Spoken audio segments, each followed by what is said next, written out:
अप्रभाग कार्यालयाच्या हद्दीत पॅनल क्रमांक 3 शिवनगरी मोहने मनसे कार्यालयाच्या मागे असलेल्या इमारतीवर बेकायदेशीर चौथा माळा उभारण्याचे काम सुरू आहे।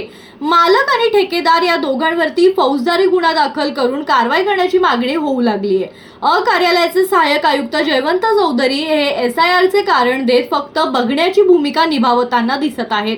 त्यामुळे पालिकेचा लाखोंचा महसूल बुडवला जात आहे। अप्रभाग कार्यालयात मोठ्या प्रमाणात बेकायदेशीर बांधकामांना पेव फुटला आहे। राजकीय हस्तक्षेप आणि अधिकाऱ्यांची बघण्याची भूमिका निभावत असल्याने पॅनल क्रमांक 3 प्रभागामध्ये मोठ्या प्रमाणात बेकायदेशीर बांधकामे उभारली जात आहेत। शिवनगरी मोहने मनसे कार्यालयाच्या मागे इमारतीवर नव्याने सुरू असलेल्या अनधिकृत बांधकामांवर कोण कारवाई करणार असा प्रश्न आता विचारला जातोय।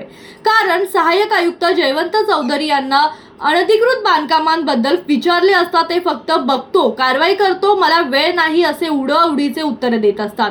तसेच मी SIR च्या कामांमध्ये व्यस्त आहे असं कारण देत असल्याने कारवाई करण्यास टाळाटाळ करतायत। त्यामुळे शिवनगरी मनसे कार्यालयाच्या मागे 3 मजली इमारतीवर पुन्हा नव्याने चौथा माळ्याचे बेकायदेशीर बांधकाम सुरू केले जात आहे। अधिकारी तक्रारांकडे दुर्लक्ष करत असल्याने बांधकाम व्यावसायिकांचे आणि ठेकेदारांचे खिसे चांगलेच गरम होत आहेत।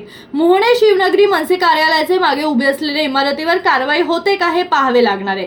कायदे फक्त गरिबांसाठीच आहे का असं बोललं जात आहे। शिवनगरीत सुरू असलेल्या बांधकामावरती तात्काळ कारवाई करून बांधकाम तात्काळ निष्कासित करून मालक आणि ठेकेदार यांच्यासह संबंधितांवर MRTP अंतर्गत गुन्हा दाखल करून कारवाई करावी। मात्र सहाय्यक आयुक्त जयवंत चौधरी फक्त बघण्याची भूमिका निभावत आहेत। त्यामुळे ग्राहकांचे भविष्यात करोडोंचे नुकसान होणार आहे। याला जबाबदार कोण राहणार? विशाल वाघमारे, जनशक्ती कल्याण।